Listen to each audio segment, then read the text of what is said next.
মা বাপ, আমি প্রতিদিন বলি বাজান, মা বাপগুলো এখন স্বার্থপর, এটা মনে রাখ। মা বাবাও ওনার আগের মতো নাই। মা বাবাও তোমারে দুইয়া খাওয়ানোর বুদ্ধিতে আছে। এইটা হলো হিসাব। মা বাপের কথা হইল তুমি নামাজ পড়ো আর না পড়ো, তোমার আখেরাত থাকুক বা না থাকুক, পয়সা কামাই করো। সোজা কথা, হয় বিদেশ যাও, নাহলে বাইক কি করো থাইকা এলাকায়, বা যেটাই হোক টাকা কামাই করো। পয়সা কামাই করতে পারলে মা বাপের আর কোনো কি নাই, আলাপ সালাপ নাই। এই মা বাপ স্বার্থপর মা বাপ, স্বার্থপর মা বাপ। আমার ফতুয়া,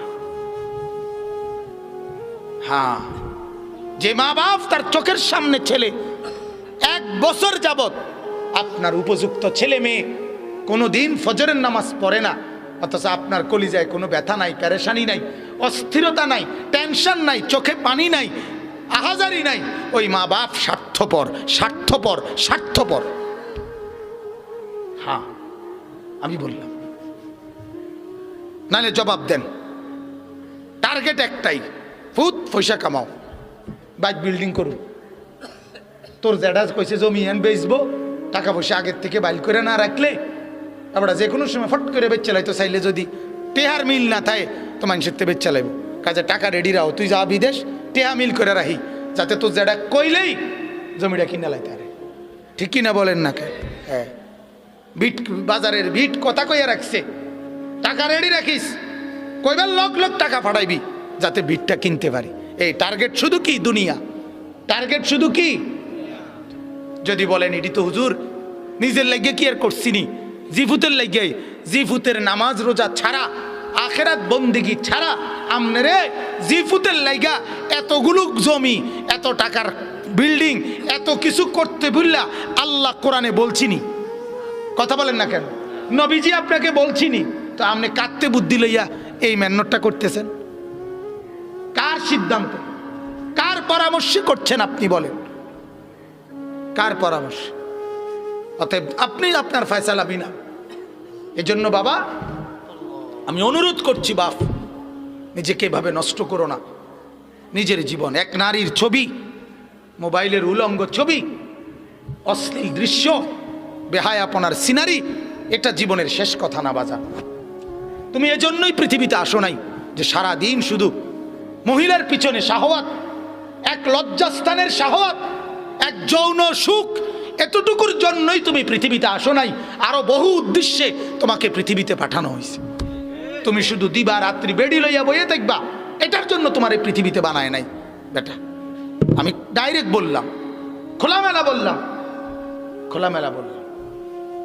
এক চুল আমি দেখলাম ছেলে, চুল তো কাটছে কাটছে, এরকম চতুর্দিকে নাই, এরপরও এটা ধরে রাখছে, এমনি ধরে রাখছে, এটা হাঁটতে আছে, এটা নিয়ে কোনো ফইরা নিয়ে যায়। হাইতের চুল, আশ্চর্য! দিবা নিশি এক চুলের জন্য এতটা ফিকির করা। পৃথিবীতে তুমি এজন্যই আসছো? এ চুল লইয়া এত মেহনতের কি আছে? এতটা পরিশ্রম করার কি দরকার চুল নিয়ে? 2000 টাকা দিয়া চুল ডিজাইনেবল করলে কোন ছাগলে তোমার চুলের কারণে তোমার ফিসে ফিসে আসছে সেই কৌসাই নাফিতটা বুঝি পৃথিবীতে একটা ডিজাইনার হইল? হ্যাঁ, পৃথিবীর কোন দেশে কোন ভদ্রলোকের কাছে নাফিত ডিজাইনার? কথা বলেন না কেন মিয়া? কোনখানে আছে এরকম? তাহলে এই চুলের ডিজাইনার কে? নাফিতটা ছাড়া কে? কথা কয় না। বুয়েটের ইঞ্জিনিয়ারে এই চুলের ডিজাইন করছে, ঢাকা ইউনিভার্সিটির লেকচারাররা, প্রফেসররা এই ডিজাইন করছে। তো কে করছে? এটা নাফিতটাই করছে বেটা।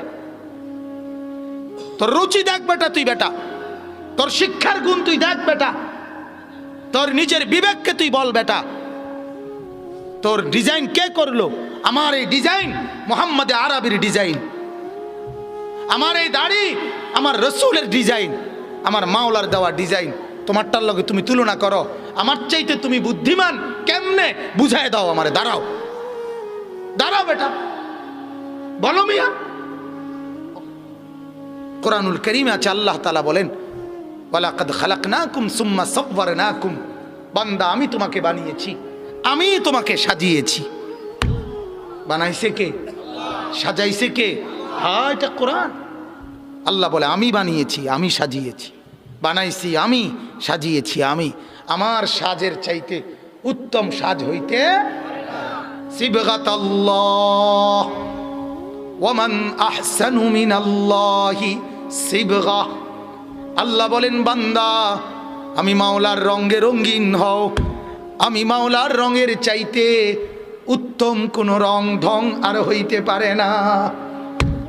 যদি বলেন মাওলা কোনটা আপনার রং, কোনটা আপনার ঢং, আল্লাহ বলবেন লাকাদ কানা লাকুম ফি রাসূলিল্লাহি উসওয়াতুন হাসানা। আল্লাহ বলবেন বান্দা ওই যে আমার এক বন্ধু পাঠিয়েছি, যে বন্ধুকে 63 বছর জমিনে রেখেছি, যে বন্ধুকে 23 বছর দিবানিশি তোমাদেরকে দেখিয়েছি, বন্ধুর হাসি, বন্ধুর কান্না, বন্ধুর হাঁটা, বন্ধুর চলা, বন্ধুর আহার, বন্ধুর নিদ্রা, বন্ধুর চলন, বন্ধুর বলন, বন্ধুর আচরণ, বন্ধুর উচ্চারণ, ওইগুলাই হচ্ছে আমি মাওলার রং আর ঢং। সে বন্ধুকে মুহাম্মাদুর রাসূলুল্লাহ সাল্লাল্লাহু আলাইহি ওয়াসাল্লাম। আল্লাহ বলেন বন্ধুকে দেখো, বন্ধুর মতো সাজো, আমি মাওলার মহব্বত পেয়ে যাবা। সুবহানাল্লাহ। ফাত্তাবিউনি ইউহিব্বুকুমুল্লাহ। আমার বন্ধুকে অনুসরণ করো, আমি মাওলার ভালোবাসা পেয়ে যাবা। ওয়াগফির লাকুম যুনুবাকুম। আমি আল্লাহর মাগফিরাতও পেয়ে যাবা। আর আমার ভালোবাসা আর আমার মাগফিরাত পেয়ে গেলে তোমার ঠিকানা জান্নাত। কোথায়? এজন্য বাজার ভাবেন, ভাবেন, আমিও ভাবি, আপনিও ভাবেন, আপনিও ভাবেন নিজের জীবন বুদ্ধিমান কিনা। আপনি মিলান, বুদ্ধিমানদের সাথে আপনার জীবন মিলান, বিবেকবানদের সাথে আপনার জীবন মিলান। সারা দিনে কখনোই আল্লাহর সেজদা করতে মন চায় না, ফজরের নামাজ কোনো দিন পড়তে মন চায় না। 1 বছরে 6 মাস এভাবে পার হলো যে জীবনে কোনো সেজদা নাই, সারা দিনে একটা সেজদা নাই। যুবক তুমি মানুষ রইলা কেমনে? আরেকবার ভাইবো বাপ, আরেকবার ভেবো বাজান, তুমি আর জানোয়ারের মধ্যে কোনো তফাত আছে কিনা আরেকবার দেখো বাজান। কুত্তার দিকে একবার চাইও বাপ, তোমার সাথে তফাত দেখা যায় কোনো কিছুতে? একটু দেখো বাপ। শুয়োরের সাথে একটু দেখো বাপ, তোমার কোনো পার্থক্য আছে কিনা তুমি মিলায় নিও বাজান। সেজদাবিহীন জীবন, সারাদিনে 5 ওয়াক্ত নামাজের 1 ওয়াক্ত নামাজও কপালে জুটলো না। তোমার মাঝে আর জানোয়ারের মাঝে কোনো তফাত আছে কিনা? জানোয়ারকে আরেকবার দেখো, দেখে মিলাও, দেখে মিলাও, দেখে মিলাও। পৃথিবীর হিন্দু, বৌদ্ধ, ইহুদি, খ্রিস্টান যুবক যেই চেহারায়, যেই সুরতে, যেই আকৃতিতে, যেই আচরণে, তোমার মাঝে তার সাথে কোনো পার্থক্য আছে কিনা তুমি একটু মিলাইও, তুমিও মিলাইও বাজান, মিলাই দাও। আমরা মিলাই নিছি আলহামদুলিল্লাহ। আমরা জিন্দিগি হাজারো তুফানের পরে পৃথিবীতে কত আধুনিকতা, কত মডেল, কত কিছু আসছে গেছে। আল্লাহর কসম 41 বছরের এই জীবনে আর কোনো দিন পাঞ্জাবি ছাড়া অন্য কিছু বদলাইতে হয় নাই। পৃথিবী আরো কিছু আউগাক নলে ফিচ্চাক, হ্যাঁ পৃথিবীতে রোদ উড়ুক নলে তুফান উড়ুক, আমরা বুঝ করে নিছি আলহামদুলিল্লাহ। তৃপ্ত আছি, সুখে আছি, খুশিতে আছি। আল্লাহর গোলামি, রসুলের সুন্নতের ইত্তেবা, এর মধ্যে যেই তৃপ্তি আছে, যে সুখ আছে, গোটা পৃথিবীর কোনো নাফরমানের কাছে ওই সুখ নাই, নাই বাজার, নাই, নাই। আমি তো প্রায় বলি বুঝার জন্য, স্বামী স্ত্রীর বৈধ হালাল, একজন পবিত্র স্বামী স্ত্রীর বৈধ হালাল মিলনে একবারে যেটুকু সুখ মিলে, পৃথিবীর সমস্ত নাফরমান উলঙ্গ ছবি দেখে বছরের পর বছর ওই সুখের নাম গন্ধ মেলে না। গুনার মধ্যে সুখ নাই, নাফরমানির মধ্যে যত নর্তকী দেখছো তুমি এই পর্যন্ত সুখ কি পাইছো? প্লাস্টিক দেখতে কি পাইলা? প্লাস্টিকের ভিতরে কি সুখ? আবার কথা বলেন না কেন? হিন্দি সিনেমার নর্তকী তুমি ধরতেও পারলা না, ছুঁইতেও পারলা না, তুমি তো শুধু প্লাস্টিকে না দেখছো, প্লাস্টিকে না। বিনিময়ে তুমি পেয়েছো কি? পেয়েছো তোমার নিজের শরীরের ক্ষমতা, নিজের সক্ষমতা, এটা নষ্ট হওয়া ছাড়া আর কিছু। যার কারণে ফ্যান টানে, দেন না ফ্যান টানে, মা ফুলাফাইন দেখছেন না আপনি ফ্যান টানে যে কি ও ফ্যান টানেন কা ওই যে কোমর নাই যে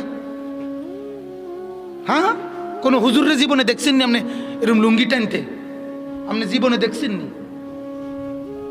আপনি জীবনে কোনোদিন দেখছেন নি কোনো হুজুরের পায়জামা টানতে যদি দেখতে থাকেন আমার জানাইন আমি হে হুজুরে চাইয়াম বর দরকার হলে তারা লইয়া যাবো এই ইউটিউবার করে এরা ছবি উঠে হ্যাঁ জীবন শেষ করে দিচ্ছেন জিন্দিগি বরবাদ করে দিচ্ছেন আজ ইনকিলাবের রাত আজ পরিবর্তনের রাত আজ জিন্দিগির হিসাব কিতাবের রাত আজ বরকতের রাত আজ মুবারক রাত এই মুবারক রাতে যুবক মুসলমান পর্দার আড়ালের মা আর বোন সবার কাছে অনুরোধ এক ভাইয়ের অনুরোধ এক বন্ধুর অনুরোধ এক সন্তানের অনুরোধ আপনাদের এক দরদি বন্ধুর অনুরোধ করছি বাজান নিজেদেরকে বদলান নিজেদের জীবন আরেকটু সাজান এভাবে লাগাম ছাড়া জীবন ছেড়ে দিয়েন না জিন্দিগি যেভাবেই কাটান রাত ভোর হবেই দিন রাত হবেই কবরে যেতে হবেই ঠিক কি না বলেন না মানেন কিংবা না মানেন গ্রহণ করেন কিংবা বর্জন করেন হ্যাঁ আল্লাহর গোলামি করেন আর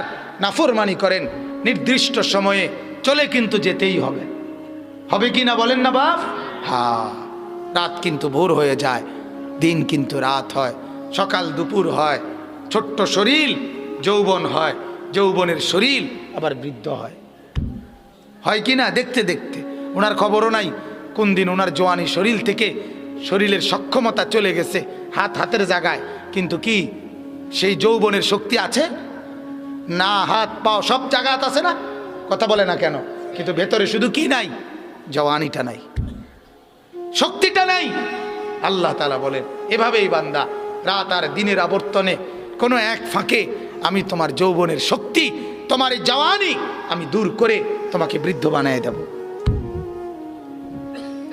তুমি টেরও করতে পারতে দেখতে দেখতে নাই আমার বয়স যখন 40 বছর শেষ হয়েছে এরপর থেকেই আমার কোমরে ব্যথা মেরুদণ্ডের হাড়ে ব্যথা আমি একটা আলাদা সিটে বসি এটাতে না বসলে আমি ব্যথা পাই আপনার এটা ডাক্তার দিছে আমারে আমি প্রথম যেদিন এই কোমরের ব্যথা মেরুদণ্ডের ব্যথার জন্য প্রথম যেদিন ডাক্তার দেখাইছি উনি আমারে জিগাইছে হুজুর আপনার বয়স কত আমি বললাম 40 শেষ হয়ে স্যার 41-এ পড়ছে সাথে সাথে ভালো ডাক্তার মাশাআল্লাহ উনি আমারে বলছে হুজুর এখন থেকে বাকি হায়াত রোগ শোক নিয়ে বাঁচতে হবে এটার জন্য রেডি হয়ে যাবে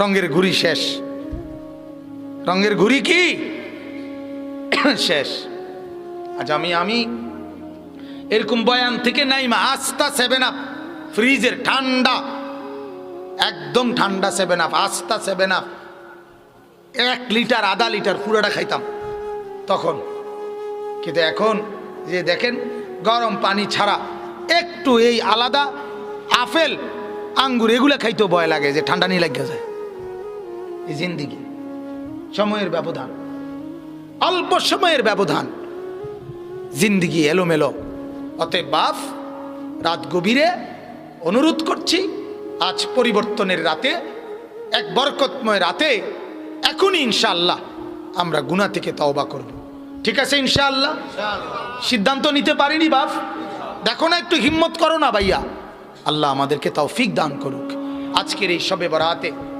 তাহলে আমি এবার আয়াতগুলো থেকে অল্প একটু কথা বলে আমার কথা আমি মূল কথা আমি যেই আহ্বানটা করতে চাইছি সেটা আমি করে ফেলছি আমার মূল আবেদন এটাই যুবক তুমি বদলে যাও মা আপনি বদলে যান বোন আপনি বদলে যান বাবা আপনি বদলে যান মুরব্বীরা চায়ের দোকানের আড্ডা ছেড়ে দেন বিড়ি খানার অভ্যাস ছেড়ে দেন মিথ্যা কথা বলা গালিগালাজ করার অভ্যাস ছেড়ে দেন হারাম উপার্জন ছেড়ে দেন টেলিভিশন ঘরে নাটক সিনেমা নর্তকীর নাচ এই অবস্থায় কবরে যাইয়েন না বাজান এভাবে কবরের ঘরে রাইখা ঘরওয়ালাদেরকে টেলিভিশনের উপরে রাইখা আপনার কাছে অনুরোধ কবরে যাইয়েন না আমার আব্বা যেদিন কবরে গেছে ইন্তেকাল করছে আমরা 5 ভাই 3 বোন আমাদের ছেলে পেলে মিল্লা 25 জন প্রায় 25 জন আমরা চতুর্দিকে বসে আল্লাহর কোরআন পড়তেছিলাম আল্লাহর কসম আমার আব্বা এরপরে আব্বা জীবিত তখনও লম্বা হয়ে শ্বাস টানতেছিল তখন আমরা কোরআন পড়া অবস্থায় আমাদের ঘরে বাসায় আমার আব্বা ইন্তেকাল করছেন আমি মাকে সব সময় বলছি মা এখনো আছেন মা যখনই আব্বার কথা উঠায় তখন আমি বলি, মা আমার আব্বার আশা করি কোনো আফসোস থাকবে না, কারণ ফেরেশতা জিজ্ঞাসা করলেই আমার বাপ বলবে, মাওলা আমি আমার 25 থেকে 28 জন জিফুত নাতি নাতনি আপনার কোরআন পড়া অবস্থায় রাইখা আপনার কাছে আসছি। অনুরোধ বাজার, ঘর কিসের উপরে রেখে যাচ্ছেন? ফার্নিচার দিয়া কবরে হিসাব হবে না, সেজদা দিয়া, সেজদা দিয়া। কি দিয়া? সেজদা, জিকির, তেলাওয়াত, তসবিহ, কোরআন, দান, সাদাকা, আল্লাহর মহব্বত, রসুলের অনুসরণ, সুন্নাত, এর দ্বারা হিসাব হবে। মাটির উপরের ঘর সাজে খাট পালং আর সোফা দিয়ে, মাটির ওই পাশের কবর সাজে সেজদা এবং তেলাওয়াত জিকির দিয়ে। এই ঘর যদি সাজাইতে হয় সোফা আর ফার্নিচার দিয়ে, সেই ঘর মাটির ওই পিঠে আরেকটা ঘর আছে না আমার, বোঝেন নাই আমার কথা? মাটির উপরে যেমন আমার একটা ঘর আছে, মাটির ওই পিঠে আমার আরেকটা ঘর আছে কিনা? হ্যাঁ, এই ঘর যেমন সাজাইলাম সোফা দিয়ে, ওই ঘর সাজাইতে হবে সেজদা দিয়ে, জিকির দিয়ে। দোনোটাই আমার ঘর, দোনোটাই আমার ঘর।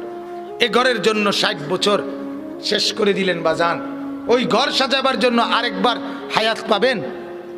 আরেকবার ফিরে আসতে পারবেন? তো কেমনে বলেন, কেমনে? এই 100 টাকা হুজুরে দিলে এতে সারবে না? এই দোয়া করে দিলে হুজুরে 100 টাকা দিয়া আর আপনার নাফরমানি সব চলবে? আপনার সব নাফরমানি আমি আপনার এই বেহেস্ত দিয়ে পড়ুম? বেহেস্ত আমার দ্বারা তো টেন্ডার দিছে, কে কথা কর না? বেহেস্ত আমি তো টেন্ডার লইছি, ঠিক না? তাইলে আমি তো দৌড়ের উপরে, উনিও তো দৌড়ের উপরে।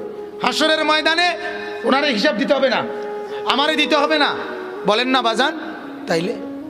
তাইলে ভাবেন, হাত্তা ইদা জা আহাদাহুমুল মাউতু ক্বালা রাব্বিরজিউন, কোরআনের আয়াত আছে, আল্লাহ বলেন প্রতিটা নাফরমানের সামনে মৃত্যুর মুহূর্তে মালাকুল মউত আজরাইল এসে দাঁড়াইলে প্রত্যেকটা পাপী আল্লাহর কাছে বলবে, আল্লাহ দুনিয়াতে আরেকটু থাকতে দেন, মালাকুল মউতকে যেতে দেন, আমার আরেকটু সুযোগ দেন, লাআল্লি আ'মালু সালিহান ফীমা তারাকতু, আল্লাহ যে আমলগুলো করি নাই সেই আমলগুলো এখন একটু সুযোগ পাইলে করব, আপনি আমাকে একটু সুযোগ দেন। আল্লাহ কোরআনে বলেন, কাল্লা, কখনোই না, ইন্নাহা কালিমাতুন হুয়া কাইলুহা, এরে নাফরমান, এগুলা তোর কথার কথা, এগুলা তোর ফাঁকা বলি, তুই মিথ্যুক, তুই এগুলো এমনি বলছিস, আমি তোকে আর দুনিয়ায় ফেরত যেতে দেব না, এখন থেকে নিয়ে ইসরাফিলের ফু পর্যন্ত তুই ওই কবরেই পড়ে থাক। ওমিন ওয়ারাইহিম বারযাখুন ইলা ইয়াউমি ইউবআসুন। এইখানে এই আয়াতগুলোর পরে আছে, এরপরে যখন জাহান্নামে ফেলবে হাসরের ময়দানে নাফরমান তখন আল্লাহকে বলবে, রব্বানা গালাবাত আলাইনা শিকওয়াতুনা ওয়া কুন্না কওমান দাল্লিন।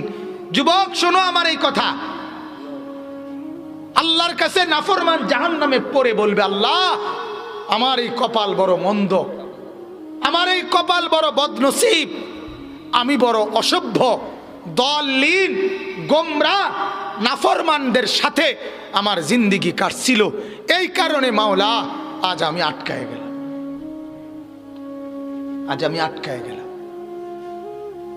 হ্যাঁ, এটা বড় বিষয়, আমার জীবনের সৌভাগ্য, আমি নেককারদের সাথে চলছি।